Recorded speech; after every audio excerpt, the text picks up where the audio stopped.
again, it's Catherine White at First Aid. Welcome to another Trainer Tuesday. We're continuing in our series of helping you to put together a first aid kit.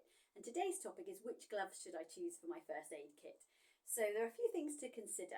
The first thing would be, number one, have a good supply of whatever glove you choose. Make sure there are plenty of gloves available for anybody who's going to be helping in an emergency.